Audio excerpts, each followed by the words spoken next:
चलिए बच्चों ये प्रश्न को देखते हैं। तो प्रश्न में दे रखा है निम्नलिखित में से कौन अनुचुंबकीय है। तो यहाँ पे 4 विकल्प दे रखा है A, B, C तथा D। आइए मुख्य अवधारणा की चर्चा करते हैं। मुख्य अवधारणा, तो यहाँ से अगर हम देखें तो प्रश्न से क्या पूछा गया, निम्नलिखित में से कौन अनुचुंबकीय है। तो अनुचुंबकीय कौन सा होता है जिसमें हमारा क्या होता है, अयुग्मित इलेक्ट्रॉन मौजूद हो, अयुग्मित इलेक्ट्रॉन उपस्थित हो, वो हमारे क्या होते हैं, अनुचुंबकीय होते हैं। तो यहाँ से अगर हम देखें तो यहाँ पे हमें 4 विकल्प दे रखा है। तो पहला अगर हम देखें तो पहला हमें दे रखा है Cu2+। तो Cu2+ का अगर हम देखें तो इसका हम इलेक्ट्रॉनिक विन्यास लिखेंगे तो ये हमारा क्या हो जाएगा, आर्गन यहाँ पे 3D पे 9।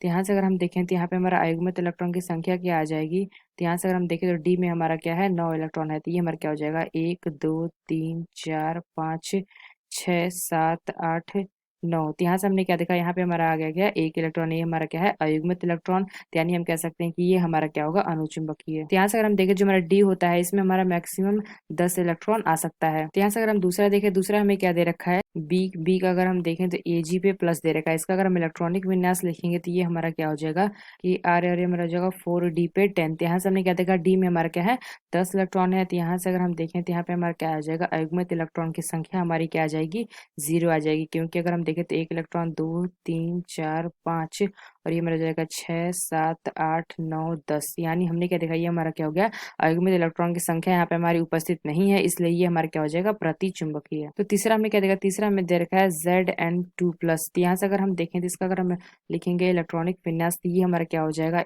Ar3D पे 10। यानी हमने क्या देखा, यहाँ भी हमारा अयुग्मित इलेक्ट्रॉन उपस्थित नहीं है, इसलिए ये भी हमारा क्या होगा, प्रतिचुंबकीय। तो यहाँ से अगर हम चौथा देखें, चौथा में क्या दे रखा है, Au पे प्लस दे रखा है। अगर हम इसका निकालेंगे तो ये हमारा क्या हो जाएगा, Au पे प्लस। इसका अगर हम इलेक्ट्रॉनिक विन्यास लिखें तो ये हमारा क्या हो जाएगा, Xe। और यहाँ से अगर हम देखें तो 4F पे 14 और यहाँ पे हमारा क्या हो जाएगा, 5D पे 10। तो यानी हमने क्या देखा, यहाँ भी हमारा अयुग्मित इलेक्ट्रॉन उपस्थित नहीं है, इसलिए ये भी हमारा क्या होगा, प्रतिचुंबकीय होगा। तो यहाँ से अगर हम देखें तो प्रश्न से क्या पूछा है, कौन सा हमारा अनुचुंबकीय है। तो यहाँ से हमने क्या देखा, जो हमारा पहला दे रखा है Cu2+, ये हमारा क्या है, अनुचुंबकीय। यानी हम कह सकते हैं पहला विकल्प हमारा सही होगा। तो आशा करते हैं आपको समझ में आया होगा। धन्यवाद।